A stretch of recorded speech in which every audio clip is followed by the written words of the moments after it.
How to change the brightness and the volume sound of the keypad.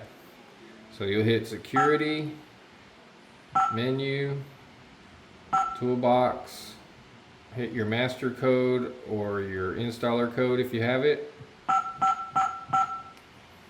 Go to brightness and volume, and here you can turn down the brightness of this touch screen, or you can turn the volume down so when a door is opened it won't be as loud when they speak or when the keypad dings to let you know the door or window's been opened.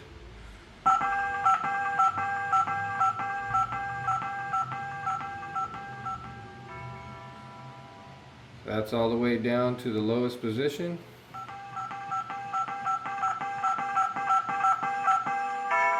And that's the highest position. Hit OK, hit home, and that's it. See you next time.